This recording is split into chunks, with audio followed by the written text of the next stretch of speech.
But like, I'm not going to that wedding after that. Really? I'm done with that person. Yeah, they're out of my life. Ooh.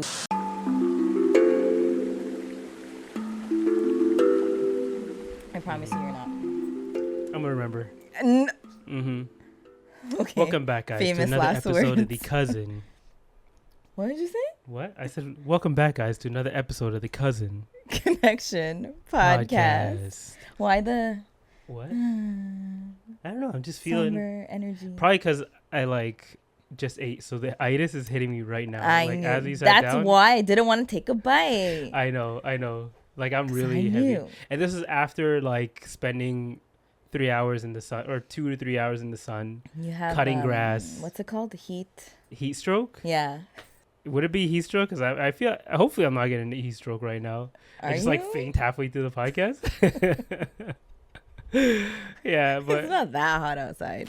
but I feel like today's like perfect weather, like especially compared to a couple days ago where it was like torrential rains. Or was it a couple days ago? Honestly, time is kind of weird right now. Yeah, in the beginning of the week? Wasn't it raining?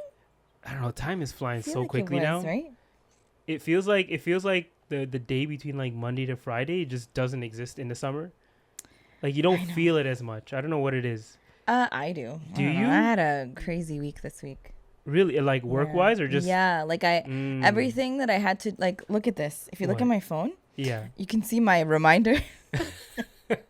My reminders of things to do that I haven't gotten to, and I've been hitting snooze for the last 3 days. Mm-hmm. It is what it is. You know what? You gotta just adopt the mindset. Just you'll get to it when you get to it. Just don't worry about it. If you didn't get it today, you get it tomorrow. I've been saying that for the last 3 really? days. Okay. Well, guys, what else? Oh, something else that happened this week. What happened? Actually, no, not big thing. Sorry. Oh. So World Cup is over. Yeah. Yeah, and the right people won. Oh yeah. Shout out to our Spaniards. Yeah. I think the world was like, happy. The world really just wanted Spain to win, mainly because like, okay, I'm a person who hasn't watched all the games like all the way through for the most part, but I think we actually sat down and watched this one for real. Like we were actually invested and like took part. But did you look into the lore? I mean, aside from I mentioned it in the 2 episodes ago. Like Messi you mean being a raging racist and Zionist? Yeah. Aside from that, there were other reasons why people were rooting for Spain over. Oh, because they're dirty players. Yeah. How they play so dirty. Yeah. Like we saw it on display in that game. Like these guys were. There was one point where he literally like took the guy by the shoulders and like threw him down to the ground. And I think it wasn't called. There was something that was so egregious that they didn't call it. And then there was that goal. If we go to that Spain versus Argentina game, there was that first goal where they apparently said that he stepped on a goal. He's like, I don't know, maybe they got a VAR or whatever they call that. But there was an Argentinian player who like legitimately just flopped on the floor. And in the slow motion, even the announcers were like calling out. They're like, I don't know. I guess maybe he thought he was getting hit. Like they couldn't even make an excuse for how like much this guy flopped. Yeah. And usually when people flop like that, they get either a yellow or red card. Right. And it just wasn't called out. Yeah, there was so much going on in there. I'm happy that they actually like started pulling out the cards eventually, and they actually kicked out one of the players who was being like, he literally made a guy do a somersault. Was it that guy Enzo Fernandez? I think so. Was he the one that got the red card? I honestly can't remember their names. It's crazy. He's like the one that is known to be. He plays the dirty. Like he's the one who looks aggressive. like he has like really bad veneers. He's like super like his teeth just look like a block of white. Guy could be like a Lego character. I'm just kidding. Nah, but you don't want that like veneer look where it's everything unnatural. it looks unnatural. Yeah, like Steve Harvey. Yeah, Steve Harvey looks like, it literally made him look like Mr. Potato Head. Yeah. Yes, you're right. Like people were making that joke back in the day, how like him and Mr. Potato Head looked the same, but now he's like played into it, and like with the bald head doesn't help. Before he used to have hair. Mustache. Yeah, exactly. Yeah. I wouldn't be surprised if it was like. Those are for sure veneers. Made off of it. What? Those are for sure veneers. They can't be his real teeth. Yeah, like every celebrity at this point gets some form of veneers. It's just what type of veneers do they get? Like even Kehlani at one point was like she got veneers and it looked so off that she had to redo them to make it look more natural. I didn't know she had veneers. I'm trying to think about her. When she popped out with them, everybody was calling it out. Like, it looked like a block of white just in her mouth. I feel like you can't, like, it's actually unnatural to have extremely white blind. Like, that's not natural. You got to have a little tinge to it. You know? Everybody drinks coffee. And if you drink alcohol, you drink wine, and that apparently stains your teeth. I've been trying to be more competent. Not competent. What do they call cognizant of, like, when I'm drinking coffee, whether I'm drinking it with a straw or not. So, like, for hot coffee, it's almost impossible to drink it through a straw because just the pressure alone from that makes it hotter. But you drink it with iced milk, coffee. right? Yeah, I drink it with milk. You know me, Sara. I can't handle heat at all. I'm the type of person who takes a tea and lets it sit for 10 to 15 minutes before I can drink it. No, I know, but I'm saying even if it's hot and you drink it with milk, like that has less of an effect as versus if you were to drink it like black. I feel like if you drink it black, that's when it actually can have an impact on. Oh, you mean the whiteness of your teeth. Really? Yeah. I thought, but like when I have it with almond milk, and I don't have it to the point where like it actually like changes the color that much. So, but I feel like it does have an effect. Yeah, okay. Yeah. I forgot you do that. But to get back to Argentina and Spain. Yeah. We're glad that Argentina lost. Glad that they won. And actually, I was telling Hannah about this. There was like a coworker who's Argentinian. And I didn't know this because like initially when we started talking about soccer or football, this was before Argentina made it to the finals. I think this was when they were like facing Morocco. And another rigged game. Yeah, and I didn't know that he was Argentinian. So I was like talking shit about the Argentinian team. I was saying like, yeah, nobody wants them to win. Like, you know, and he's like, who are you rooting for? He first asked me that. I'm like, yeah, of course it's going to be Morocco. Who else are we going to root for? He's like, yeah, you know, because I'm from Argentina. And he mentioned that he dropped that, I think because he knew. And I was like, oh, shit, I've been talking shit about this team this whole time. Stand 10 toes down, Amir. Well, he stand 10 toes down for his team because after they lost, this guy started coming out with this crazy conspiracy where, like, he was saying that they were like purposely losing the game because from the last game that they won against England, at the end of the game when they were celebrating, a specific flag was brought out by them that like represented some type of like part of Argentina that wants to secede, and that would make them look bad. So the FIFA officials came to them secretly and told them, he legitimately told us like it was fact.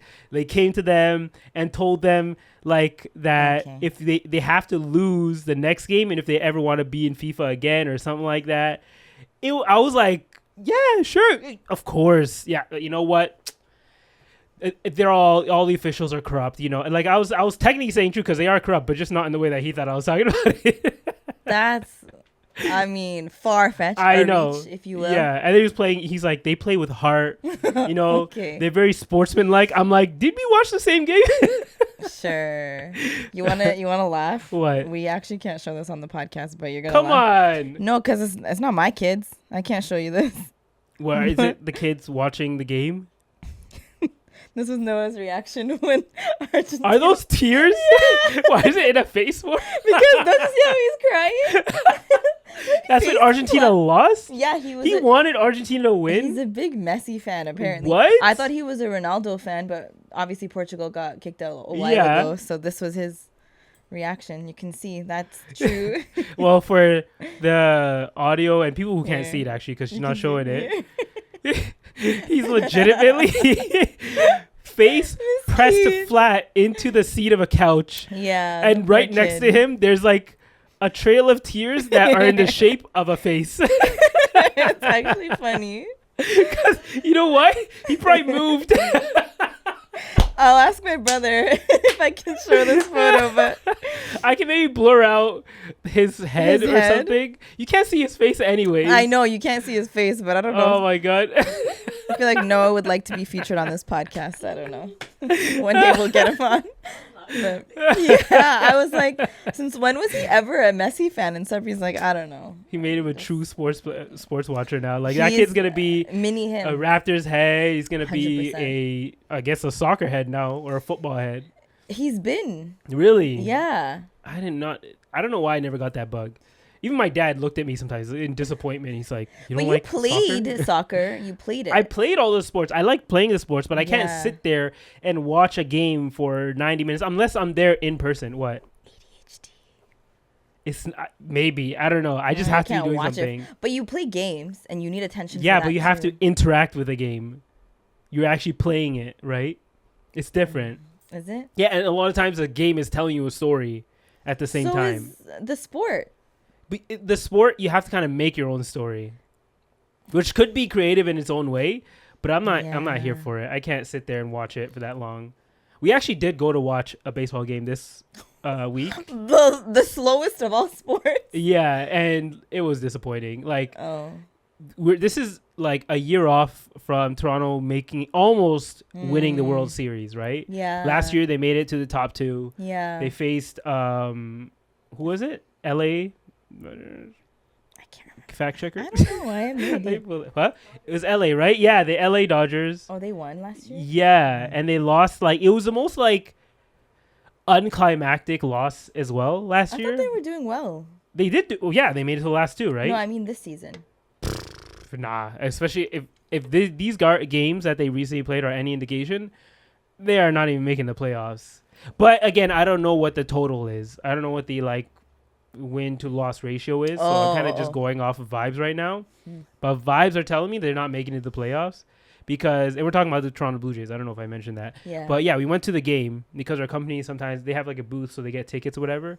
So we went there and like we got there like a little bit late, maybe like 30 minutes late. They were already losing by that point and they never came back. Damn. Literally, I think at the end of the game, it was like 8-1 or like 9-1. Whoa. Yeah. And the next day they lost just as bad to the same team. And then that team was also had like maybe like a close to 50-50 win-loss ratio. So it's not like they were like a top of the league team or whatever. Yeah. And it was sad. Literally like we got more entertainment from just going to get food and like, I don't know, just play. You know how like they play. Yeah. You know how they like, they play sounds and they have like waves going on. Like we had more entertainment from seeing that happen. There's a dude who's like twisting a shirt. Yeah. Like no lie for a good 20 to 30 minutes, the 20 minutes at least. What do you mean twisting a shirt though? Like, oh, sorry. He was twirling his shirt. So this guy took off his shirt. I took a video of it, so maybe I'll put it up. I don't know. Actually, I don't know if I could put a video of that guy on there. Blur his face. Yeah. Well, it's already blurry because my camera zoomed in. It was literally from the other side of the stadium. And you can see this. You see this one little blob going like this the whole time. I have no idea. He did. I'm surprised he did not stop. He was twisting it when this arm got tired. You saw him switch to the other one and kept going. He had no shirt on. Like, honestly, it didn't even matter because he had so much hair on his chest. Barely, basically another shirt. Ew. Yeah, so they had that to entertain us for some time. A couple of times the balls kind of came close to us. Oh. Yeah, they're actually... Hanan mentioned one point that like, oh, the ball's never going to come here. And I think like the next times, a couple times at bat, the balls came like towards our area. Did anyone catch it? Oh, no, it fell right before it got to us. Yeah, but it could have gotten to us. It could have. Yeah. But yeah, that was another sport that we went to watch this week. That was our entertainment for the day. Yeah, I've been to, I think like 2 or 3 baseball games. Mm-hmm. It's not for me. Really? Yeah. Well, like, isn't being there just exciting in itself or no? Because like you have a team, it's your home team, so you at least know you're locked into who you're supporting at that point. Maybe I just need to look up like the rules of baseball to understand. But every time the one time I went with actually we all went together. Remember my mom had tickets from her work? Do you remember? This was like maybe 15 years ago. Oh my God. Okay. I don't know. I do remember us all going to a game together. I didn't know that it was because your mom got us tickets, but yeah, and a lot of kids don't know the logistics of how they get somewhere. I remembered that, but then there was also I went maybe 2 years in a row for with work as well. Yeah. But I don't drink and all my coworkers do. So everyone else is pretty drunk and I'm just sitting there I need to leave. So I'm pretty sure I left at halftime for both. Really? But were you guys in the regular crowds? Yeah. Oh, okay. We had a booth, so thankfully they had food for us already. Oh. So we didn't have to spend the $50 or whatever it would cost to get a popcorn and I don't know, a hot dog. Now they have like halal food there too. So What? yeah, I didn't know that. yeah. Like even in our booth, we had halal food in there. No way. Yeah, Love a lot of the these. inclusivity. Yeah, a lot of these places or confection stands or whatever are becoming more inclusive in that sense. Because it make concession. Sorry, not confection. And it makes sense, right? Because like the Muslim population, at least in Toronto alone, is significant enough to where they actually have to make an effort, accommodate a little bit. Yeah. And yeah, I feel like it's growing more and more. You see what happened like with, I think it was KFC coming out saying that they're going to start serving like halal food. I think Wendy's already does serve halal food. I didn't know Yeah, that. they don't advertise it as that, but like I believe their source, like if you ask them, they'll say it's halal and you can check their source and all that stuff, but apparently they're trying, right? Wow. Still not going to eat there, but cool. Yeah. You know, if you're ever desperate, they have good ice cream. Yeah, they're Frosties. Yeah. With the French fries. With the French fries? Yes. You have to dip the French. Come on. You know this combo. I'm not. You know me with like mixing things. No. But it's like the vanilla Frosty. Yeah. With the salty French fries. It's an elite combination. Maybe I'll try it. Okay. I'll give it a try at least once. I probably have like, I've mixed ice cream with other things like. You don't. Waffles? Waffles and this kind of like no, they're not. Okay. I'm pulling. I'm stretching a little bit. Yeah. Okay. What do we got to talk about today, Sara? So the topics I sent to Amir were very relevant to my week. Actually, my year, I should say. Burnout and hustle culture and the pressure to have it all together. There's also something else, but we'll save that for later in the episode. Okay. Burnout and hustle culture. I think about this actually pretty often every time I travel, and I realize like, wow, it's really nice to slow down for a second and seeing the difference in pace from like other cities to Toronto. I feel like Toronto, we're so used to like just being on the move. Yeah, the hustle and bustle and like on to the next thing, like just, you know, in a state of constant doing and action. There's no stillness. Yeah. And I feel like that ties into the pressure of having it all together. Sort of, because it's like you constantly have to be busy doing something, and we need to get rid of that.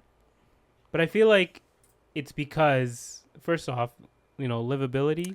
What do they call it? Yeah, affordability. Sorry, yeah. The affordability of being in this city has been kind of, you know, it's getting worse over time. So people have kind of like had to almost do it out of necessity. Yeah, like so, it's the not the perks, the consequences. Yeah, you got of it. Living in a major city, which is crazy because we're born and raised here. This is all we know. But now that we are actually adults with adult responsibility, we're like, oh yeah, if I don't work or if I, you know, maybe take a pay cut and take a lesser, like a lower role at work or whatever the case may be, it's going to impact all of these things that now rely on me, you know? Yeah. But I also feel like it's kind of like you have your 9 to 5 and then you have to have hobbies. Yeah.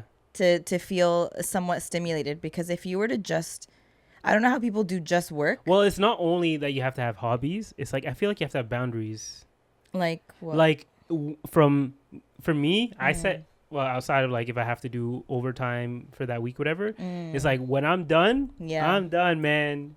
See me tomorrow. That I get. And I think I've learned that over time. Like when you mature at work, because you know, when you're early in your career, you kind of have this hustle culture because you're trying to prove yourself. Yeah. And then I feel like once you've proven yourself, you have to maintain a certain level of work ethic. Yeah. But I feel like then you have a little bit of freedom to like establish boundaries. You know? I guess so, yeah. It's like you kind of have to take your lumps initially when you get there to kind of prove that you deserve to be there or whatever, even though you got the job. Like you deserve to be there or whatever. Yeah. But that is a very like, I feel like that's a very corporate mindset. It's like a mindset from the older generations, from the boomer generation. Yeah. And that's why you're seeing that with like when millennials are now the bosses, the people who are running companies, like some of that culture is kind of relaxed on a little bit more, and they're not as like stringent, like, oh, you have to be here. Sure, there's like certain things they expect from you, but like they're going to be more understanding. having a millennial boss is the best because they're so empathetic and they understand. But I've noticed even at my company, like the shift in the workforce in terms of the people that we hire, they're hiring a lot more like the younger generation, the Gen Zs, where they come in with their boundaries. Yeah. And I'm like, damn, like, okay, I respect it. But like, it also, it kind of makes you like check yourself because you're like, wait, why am I working so hard or like going above and beyond when this person says, hey, it's 4:01, peace out. I've been here since 8:00. Like, I'm just like, what? I don't know. Yeah, that is actually, you probably have more experience with that, like working with Gen Z and like seeing how their mindset is different from ours when it comes to joining the workforce. I feel like millennials were kind of like in the middle to where we still had a lot of those like, well, that was also a time when going into the office from Monday to Friday was a regular thing. Yeah. But now like Gen Z knows that if they don't have to go into the office, like, why are you bringing me here? Like they think about it more pragmatically. Yes. Right? And it makes sense. It does make sense. But I think because a lot of the higher ups are still part of the like baby boomer / Gen X generation. Yeah. It's a little like, I feel like there's this constant clash. Yeah, because it's like baby boomers, Gen X, it's like they in order to believe that you're working hard, they have to see you. They don't believe that you're working hard if you're working from home. Oh, yeah. I get that even to this day. Like, yeah? Anytime, because we work, I work from only 1 day a week now. Whoa. But, yeah, I know. Things have changed, man. But for the other teams that, like, are working from home multiple days a week, the ones that literally do not need to be there, like, you'll hear some of the, like, more, because we work with a lot of technicians who are more hands-on. Like, they'll make comments about, oh, you work from home. It's like, you wake up yet? It's like did you take the crust out of your eyes yet? And it'll be like 9 a.m. whatever. And like, they're making jokes or whatever, but there's a little truth to everything at the end of the day, right? Every joke has a little bit of truth in it. Yeah, like I'm all for collaborating with teams, but I feel like with other teams across your workforce, but and yeah, sometimes in person can benefit that, but I don't think you got to be there every day. Like, let's be real. I think the corporate culture has changed so much, but boomers and Gen X, they want to hold on to what was the saying? What once was? Yeah. Oh my God, I can't even talk. But you know what I mean? Like they just let it go, move on. Are they even in the office every day? I don't want to call your company, but yeah. Oh, are they? Yeah. Weirdos. I'm sorry. I mean, sorry, I'm not gonna get you in trouble here. I'm gonna cut that out. I don't know. I just think that like, although hustle culture is a very like, it's still a prominent thing. So like work-life balance has also become pretty high up there. Yeah. Especially during the pandemic because people finally started to see like, oh, wait a minute. I could work from home. I could go do my groceries on my lunch break. I could go for a walk. I could take a nap. I could do and. And I think that's where Gen Z comes into play because they basically were like, for the older Gen Zers, they were graduating school and entering the workforce during that time. And so they're like, wait a minute. We had this. Oh, sorry. I thought I heard the door. Oh, no. we had this luxury. Why are you all of us like, it's not like we can't do work from home. And do you feel like, maybe this is specific to millennials, but we do have very much of like a hustle culture. We do. But do you feel like Gen Z has lost that, or like they don't have as much of that, and they like are willing to just work a job, but just under their own terms, if that makes sense? I think the perception of Gen Z is that they're all about themselves. Whereas millennials are all about trying to prove themselves. So they're trying to like, we're the people pleasing generation. Yeah. Gen Zers, there's no people pleasing there. They only need to please themselves. Literally. Yeah. So they would put their own needs first, which is a good thing. But I think that's where the clash comes into play. If a Gen Z was like heavily influenced by millennials or Gen X or baby boomer, then they would be more like a millennial in terms of like being a people pleaser. But what do you think the workforce would then look like in like 20 years from now? 20 years from now, will there be a workforce? there will. I think like Is AI taking over? Absolutely. Like 100%. I do believe it, but I don't think it'll take over in terms of like eliminating every single job. It'll probably be a heavy component. Yeah. So like advice to all you young people out there, learn how to use AI from now, because it's coming, and it's been here, and it's taking over in terms of like it being a main component of your job. It'll turn more into a tool as much as like, I don't know, Excel is a tool. Yeah. Or like QuickBooks is a tool, or like something that just makes your job easier. And like, remember how they would always, when we were making resumes, you'd have to put like prominent in Microsoft Office. Oh, or yeah. whatever. It's prominent, not prominent. Not prominent. What's that word? What's the word? Proficient. Proficient. And I'm working on my website right now. See what I mean?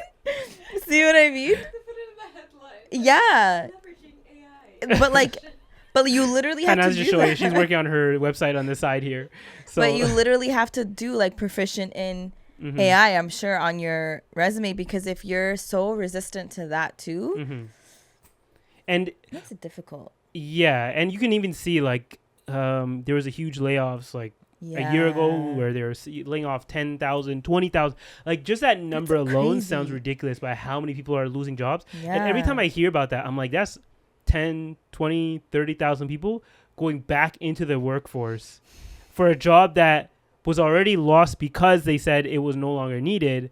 But now these people have a skill for a job that's apparently no longer needed, and they're trying to apply for like a job where now, because not needed as much, like there's not as many options. So yeah, like what happens, you know, not everybody can move on to the next $1 billion company. Like, you know, you might see more cafes opening up.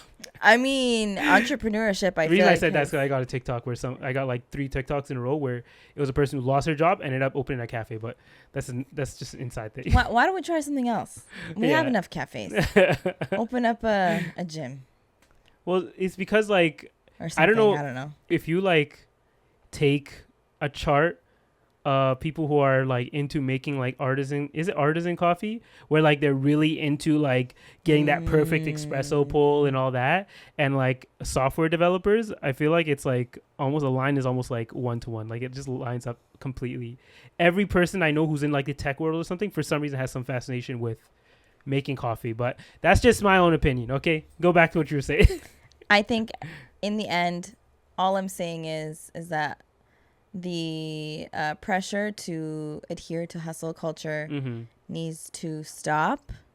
We work hard, but also know how to balance it, because what'll end up happening is you'll experience burnout, which is actually the next point. Yeah. Wait, what was the full point? Hold on, I forgot. What was it? The pressure to have it all together. I think part of that, because that was something that I had to learn in the workplace, was like, you're in this role for maybe 1, 2, 3 years, and you really like master your role. Yeah. And you probably by year 2, you're going above and beyond what your role is, and then usually that's when you get a promotion. And then when you get a promotion to a different role, you're like, oh wait, I don't know how to do this job. And so like there's this pressure sometimes that people put on themselves, where it's like, okay, if I have this reputation of like being a strong employee for that role, I have to also be a strong employee for this new role. But hey, you're still learning, and you like, I know I'm specifically talking about work, but this whole pressure of having it all together can apply to every aspect of your life. You know, like sometimes, for example, Amir has a reputation amongst our family, reliable guy. Okay. We could rely on you. Maybe not as much anymore, but okay. But like, you know, let's say we were relying on you and you just happened to drop the ball. Yeah. How would that make you feel?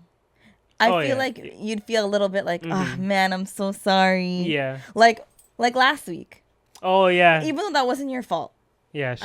Speaking of AI for a minute, shout out to AI, because that saved me for last week's episode. For those who were listening to it and were like, "Why does he sound a little off?"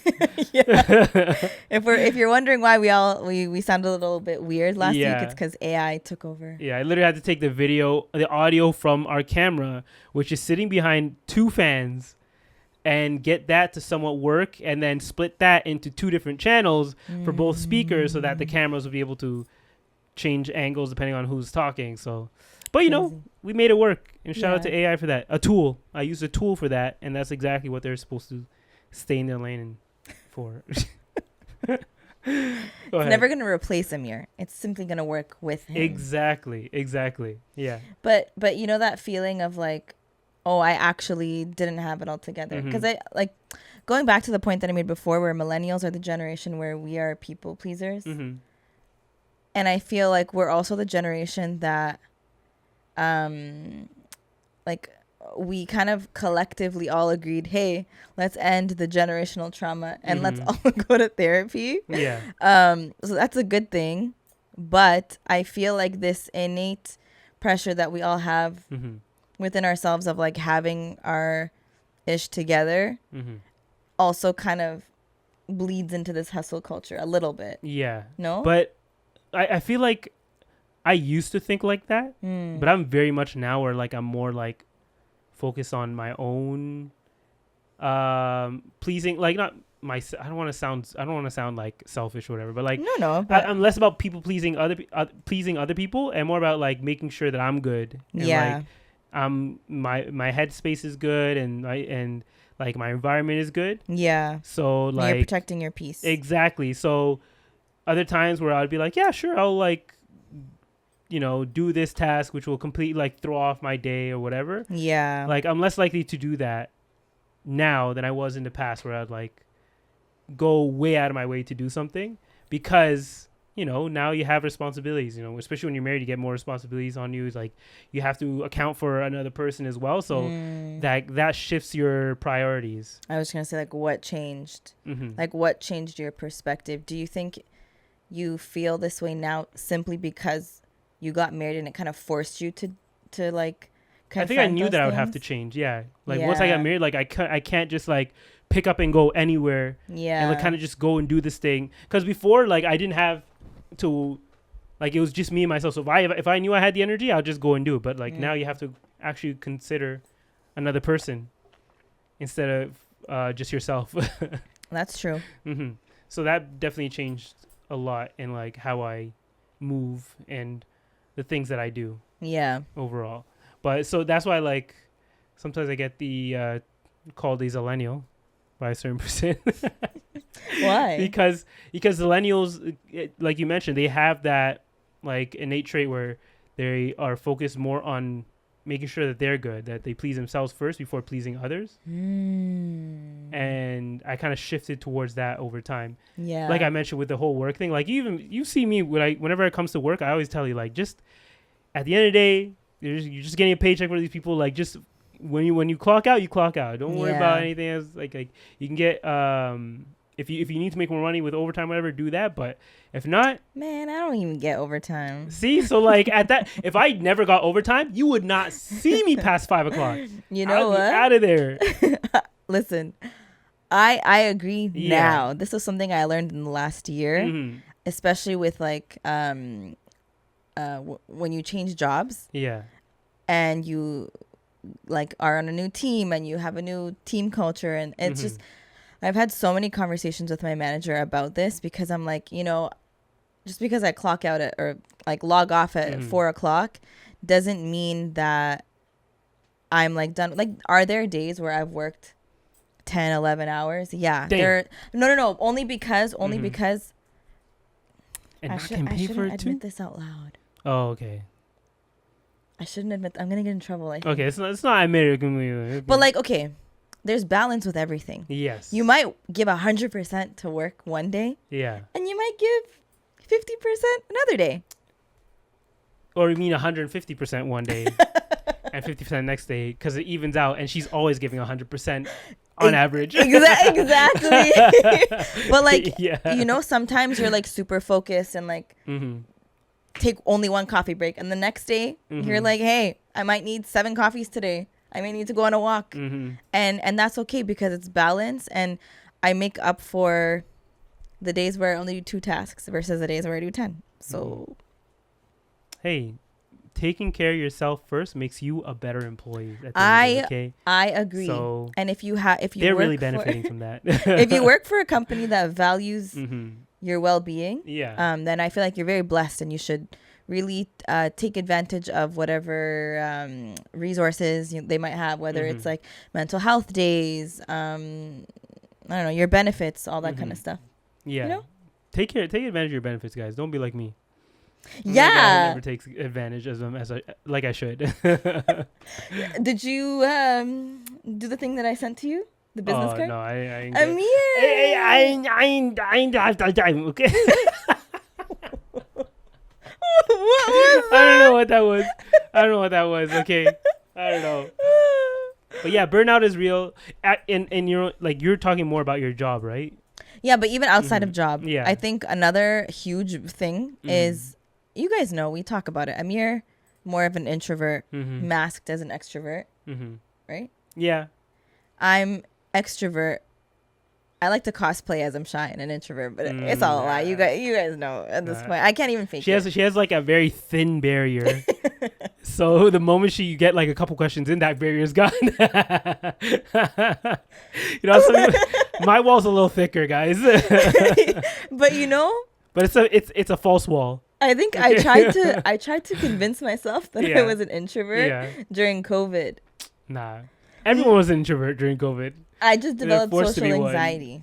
Yeah, like we just weren't interacting with people. Yeah, except like for each other. Yeah, because remember, social interaction is a language in itself. It's something that has to be learned. Oh. Not a language, a skill. Sorry. Yeah. Yeah, it's a skill in itself, so it's something that has to be learned, right? Yeah. And like, actually, you know, it's funny. The other day we were with someone and they brought their child, and like I even said it out loud. It's like, yeah, like even though they're not eating or like they're not taking part in the food that we're eating here, it's like just them being here, they are learning what a social interaction should be like. So sometimes they say, oh, why should I bring my kids? Like, because they need to learn. Like, like sure, they might be annoying and they might embarrass you, whatever, but over time, as you like bring them to this environment more and you try and teach them correct their actions in this environment that you're in, then they'll learn and then they become better. If you like never take your kid anywhere because they won't have you're decorum. scared that they're going to like, you know, lash out or just act in a way that you don't want them to, they're never going to learn that skill. So when they grow up, they don't know how to, you know, act in public. They become socially awkward. And they become a streamer. What You ever see streamers? Streamers are like the most like socially inept people. Like I feel like they know what they're doing, but a lot of them do some stuff that's like super embarrassing and just like wild things that a 5-year-old or a 2-year-old might do. What? Yeah. Oh, I don't. And watch they do that for entertainment. Yeah, you don't watch that kind of stuff. No, that's weird. But that's the stuff that makes them money. Really? Yeah, and I'm pretty sure it's because half of them were probably latchkey kids. What? Or not latchkey kids. Latchkey kids are the kids that parents would leave with the door open. Is that what a latchkey kid was? I've never heard that term. You never heard of latchkey kid? Let me Google that real quick. I think a latchkey kid is like a kid that had to like basically raise himself. Let me search that up real quick. You mean us? I'm just kidding. Latchkey kid. School-age child who regularly returns to an empty home and lets themselves in with their own key because their parents or guardians are working. Yeah. So it's basically a kid who like their parents are always working, so they kind of have to fend for themselves. They might even cook their own food. Yeah. They go outside to play whenever they want. Like they kind of just do whatever they want. Yeah. And you're saying those kids are hyper independent, or they're the ones that are weird? No, I was trying to say like the kids who are left at home and never really go outside. Those are the ones who are, when they get older, don't really know how to perform socially. But so latchkey kids might be the opposite. They might be those type of kids, but they're less likely because latchkey kids are the ones who are usually let outside and kind of like given more freedom when it comes to going in and out. Exactly. So I feel like they are fine. It's the ones that maybe the parents like keep at home, whether because there's a parent at home or a babysitter or someone watching the kids. Yeah. They're just not around adults. But I thought like going to school taught school kids. Helps because remember, it's all kids together, right? And kids are kind of let, like a lot is allowed to pass just because they're being kids in school. Yeah. Sure, they're corrected a little bit by the teachers, but at the end of the day, it does fall on the parents at home to kind of teach them in other environments how to act. Tell the parents that, because some people look at teachers and expect them to raise their kids, which is not the right way. Oh yeah, never. Yeah, if you're like, if you got a badass kid, you better discipline them at home, okay? Gentle parenting, it is a false construct. Gentle parenting works to a degree. To a gentle child. It works with a gentle child. If you don't have a gentle child, you better beat their... I'm just kidding. What? Like, Sara? I'm kidding. You're going to get us canceled here. It's a hot take, and I'm saying this because I'm obviously not a parent. Watch me end up having a badass kid one day. Inshallah, I don't. But gentle parenting works with a gentle child. If your kid is violent, screaming... What is whispering to your child gonna do? Please tell me. Explain the science behind it, because there is a science behind how to properly correct the child. Yeah, I feel like people just don't take enough time to read the literature and find out what those steps are or what to do. Yeah, and then they end up just doing basically what their parents did whenever they would be disciplined, whether it be shouting or like being more aggressive with the correction, which a lot of kids don't react well to, or they don't learn from it, at least. I think fear needs to still be instilled in these children. It doesn't mean you have to hit them. I'll instill the fear of God, and that's yes, but you don't want it to be don't how do I put this without it being super hot take? All the parents right now listening, I know, they're like, what are you about to say? Exactly. I mean, like, don't fear monger at the expense of God. Like, you want your children to grow up loving. That's what I meant to say. Yeah. Like, there is a balance for sure. 100%. Yeah, and a lot of people unfortunately get the what do they call it? Not the vengeful, but like what is, there's the merciful, like one of the names of Allah is merciful, but there's like another one that people don't balance it out with, or like they forget to mention that Allah is the most merciful, and they mention another thing. I completely forgot what that other word is. But basically the opposite of being merciful. You know what I mean, right? Yeah, it's up here. I just can't. It's not computing right now. Exactly. Okay. I just ate, guys. I had dice. Okay. I'm gonna blame it on that. Whatever. You ate over an hour ago. Whatever. Okay. Okay. I just have to say, aren't you proud I learned how to use Reddit?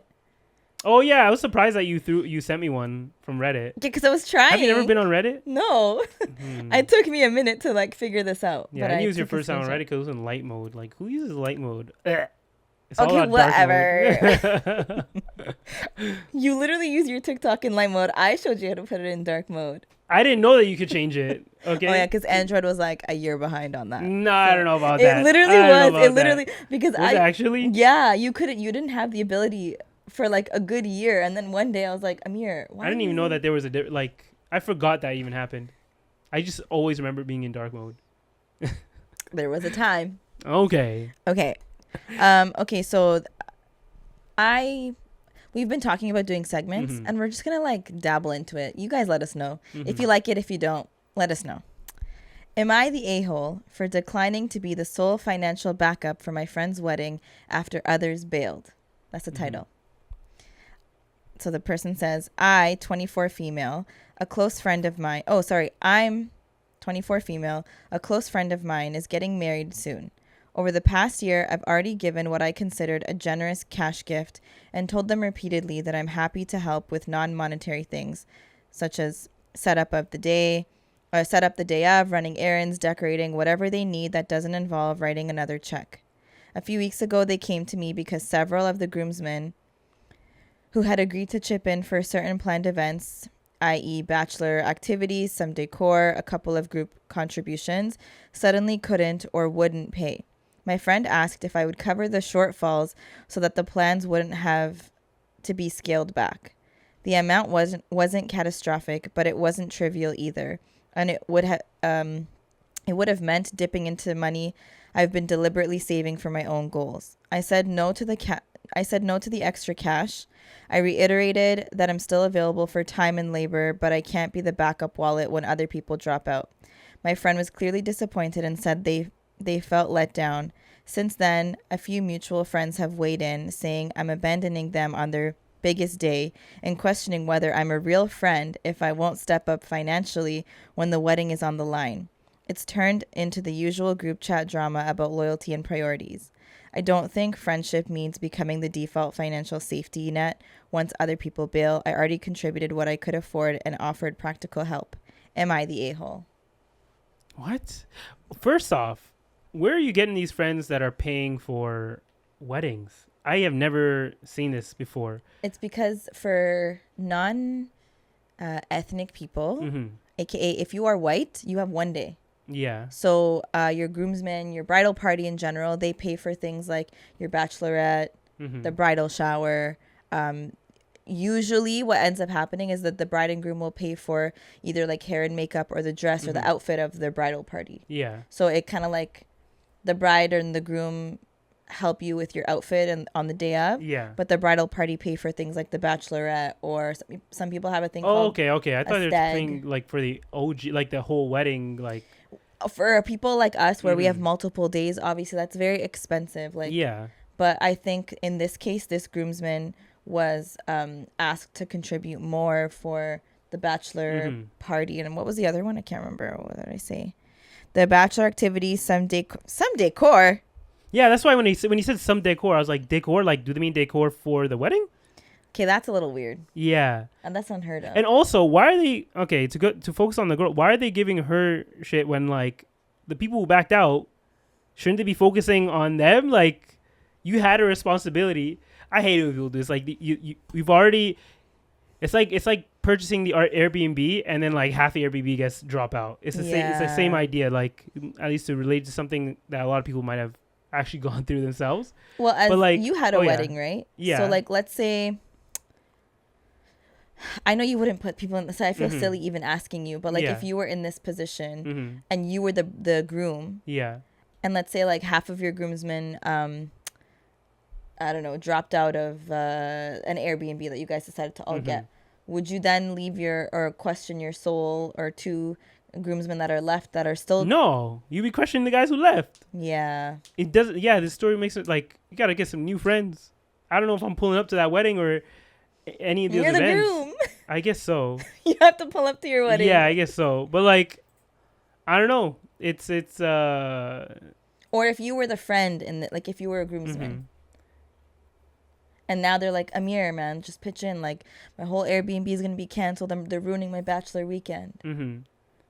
But you're saying that the girl, the 24, she's the one who's getting ish for not chipping in. No. Yeah, she already chipped in. Like, she already chipped in, but she's getting ish for not paying more to make up for the people who haven't. Exactly.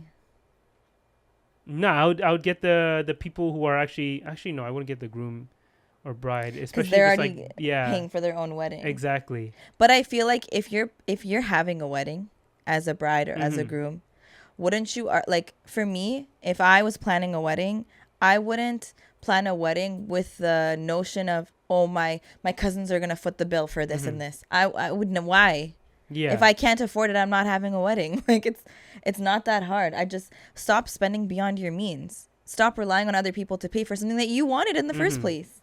Yeah, it's like I don't know why they didn't get deposits to begin with. Like, I feel like anytime you're gonna make a big purchase like that, you should always get the money up front. You mean like ask the groomsmen to pay? Yeah, like don't allow people to kind of like have the ability to just drop out without any type of like consequence to it.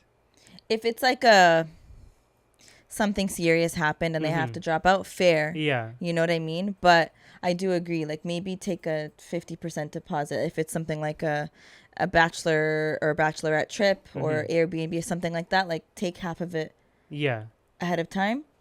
I don't know. Actually, can I read that again? Yeah. Okay, so I just read it again because I feel like I was misunderstanding something, but I unfortunately, like, she didn't mention whether it's a guy. I'm pretty sure it's a groomsman. And it's a girl. It's a girl who made the post and said like she gave a gift. Oh. And the thing is that she gave a gift and then said like, don't you have Abe? It's like, why are you going? That's my thing. It's like, someone gave you a gift of money. Yeah. And it's like, hey, if there's anything, like, that should be enough. Just giving your friend a gift and be like, okay, like, here, hopefully this helps, whatever. It's a gift, right? Yeah. You weren't expecting it to begin with. Yeah. And then they also said on top of that, if you need any other help, like me physically being there and helping, like labor, that kind of thing, I'm willing to do that as well. So that's like a plus. That's like the cherry on top, right? Yeah. And then you later come and you say, can you add more to that? It's like, are you not embarrassed, first off, just going to that person and asking again? It's like, okay, they gave you the money. Did they exhaust all their other options? Did they go to any family members that could have helped with the money? It's like, I'm sure there was a lot of other people that person could have gone to. Yeah. Before going back to someone who gave them a gift for this thing. I'm the only thing I'm thinking of is like maybe the bride and groom were like in a pinch, and so they were like, well, unless they know this person's a millionaire or something. But they obviously aren't, because they're saying that if they need to contribute more, they're dipping into their savings or whatever. Exactly. And then they make them feel bad for that. Yeah, and it's like a group topic. Yeah, as the person who donated, I would ask for my money back. I'm like, give me the money back. That's crazy. Okay, it's a gift. You can't really take your money back for a gift. But like, I'm not going to that wedding after that or whatever events they're having. Really? I'm done with that person. Yeah, they're out of my life. Ooh. For real. No, if someone comes to me and then tries to make me feel bad for not giving them more money, you're a weirdo. Get out of here. Weird. Nah. You're not the a-hole for... Yeah, you're not the a-hole. They're the a-hole for sure. Yeah, like that's that situation. A weird situation. I agree. Yeah, it's not only the fact that you gave them money and they tried to make you you didn't give them the money and they tried to make you feel bad for it. It's the fact that first off, they don't know your financial situation, right? Like if you were a millionaire, maybe that change. It doesn't make sense how you would like make them feel bad if they said no. What? Even if you're a millionaire, you're like.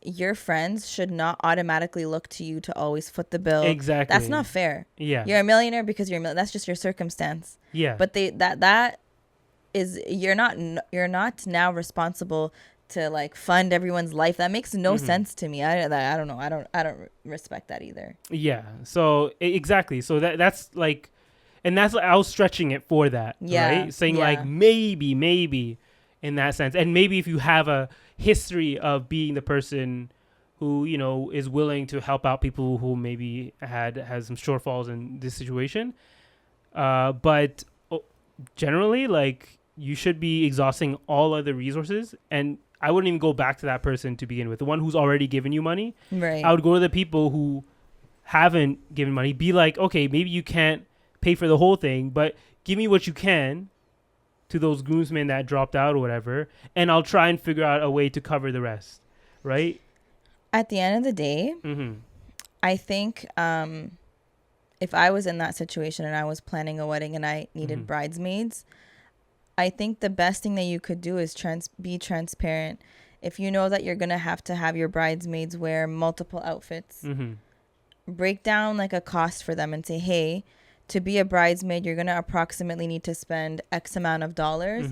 Are you okay with that? If you say no, our friendship is still intact. Yeah. I know you'll still be there for me on my big day, but I understand like being a part of the bridal party is a huge financial burden on the bridal party too. Yeah. Because it's not your wedding. When it's your wedding, you kind of know like, okay, I'm going to have to spend a lot. It is what it is. I'm going to eat the cost. And it's worth it for the memories and. But when you're a part of the bridal party, it's not even your day. You're just spending this money out of love for, whoever, your friend, your family member, whoever the person is. And so I think there just needs to be some transparency from the bride and the groom when they select people to be part of their bridal party. So if there's expectations of a bridal shower or what do y'all have? What do you guys have? Bachelor party. Like if there are expectations that you as the bride or groom have on your bridal party to pay for certain things, tell them so they can prepare financially. If it's a year in advance or whatever the case your planning timeline is, be transparent with what you're expecting for them to spend so that you're not in this situation where people back out all of a sudden because they're realizing, oh my God, I have to pay $2,000 to be a groomsman or a bridesmaid, and that's not what I was prepared to spend. I tried to make mine as accessible as possible. Like I literally told the guys like, hey, just make sure you have a black suit. It's like, I remember that. I'll give you the ties. I'll give you the whatever thing. Just for me, it's like, I just wanted to make everything accessible. So like the person didn't feel burdened or like they had to invest so much. Like just know who you're asking, right? I'm pretty sure all the guys that I asked could have, like, they would have done it for you. Would have done it, but I just wanted to make it accessible. I was like, okay, just make it as simple as possible, guys. No, I get that. I think it just like transparency, literally. Yeah. That's a crazy scenario. Mm-hmm. I'm still thinking about that because I know I've been a bridesmaid so many times. Yeah. That I can't imagine any of the people that I've been a bridesmaid for putting me in that situation to say pay more to do this. Abe, you should be ashamed. No, I'm disappointed. I'm not even their friend or like related. I'm disappointed in you. It is crazy. I'm not gonna lie. Yeah. Okay, guys. So before we finish the episode here, we just have maybe like 1 or 2 comments we want to reply to. We're a little short on time, but yeah, we'll get to them real quick. Okay. Anisa5052 says, as a Somali, one of our superstitions is if you're talking about someone and they just walk in, they're going to have a long life. What? I've never heard that one before. Hey, there's what was the other one that we said last week? Like the one where if you bite your tongue, like someone's talking. Like, how does that start? Like, where did that start from? I want to know what the origin stories of a lot of these weird, stupid superstitions are. We should ask one of our like older aunts or uncles that would know. This yeah, it would probably be before their time, honestly. But sometimes they might have the. You know who would know? Who? Hassan. Yeah, for real. Zahra.m says, you okay? I really need some water. After this, we'll get some carbonated water. Oh no, I'm good. Okay. Zahra M says the live action Avatar is only amazing if it's your first introduction to the franchise. Otherwise, the original amazing's kind of pushing it, but yeah. Avatar: The Last Airbender. I think that's what that ATLA stands for, right? Yeah. Okay. Avatar: The Last Airbender stands the test of time for a reason. It's giving the whole live action remake kick that Disney has been on. Why not just expand the story instead of remaking what's already good? Fair point. Yeah. Like, they are coming out with a new series that, like, recently got a trailer. So they are expanding it in that way, but they're starting, of course, in the original format, which was in cartoon form. So they're ditching this live action version then? No. The live action is, like, it's kind of just retelling something that already came out. And they are expanding it, but now they're doing it more back in its original format, which is actually what people honestly prefer. Because I feel like you can show a lot more. You're less restricted in that format. So it wouldn't have been right if they just went straight to live action. But yeah, I wouldn't say it was amazing for someone, like, even if you just watch this by itself without knowing what Avatar was originally. Yeah. Okay. The only reason I say that is because after finishing it finally, last week we didn't finish it when I talked about it. Now we finished it. Like, there is some inconsistencies and, like, some line deliveries that were, they could have maybe done a couple more takes. They kind of brought it down a couple more notches. But overall, I still would say the series was good. Okay. Yeah. I wouldn't say it's like 10 out of 10. Oh. I would give it maybe like a 6 out of 10. 6 to 7. Yeah, 6 to 7 out of 10. Yeah. 6.7? And this is someone who, 6, 7. Oh my God. No. I'm saying no, but like I kind of do it every once in a while too. Exactly. Yeah. But yeah, so that was the only comments, right? Okay. Yeah, and Miriam says, Sada, nice fit. Thank you. What'd you wear? I don't know. Yeah, I'm sure it was a nice summer fit. outfit. Sada knows how to put them down. But thanks. Okay. Okay, guys. So thank you again for sticking around. If you have, though, make sure to hit that subscribe button if you haven't already. You can also follow us at Cousin Connection Pod at Instagram and TikTok. We post clips there every once in a while. But other than that, we'll see y'all next week. Bye. Oh, we got what? I didn't say bye. I know, sorry. Can we do it again? Okay. We'll see y'all next week. Bye.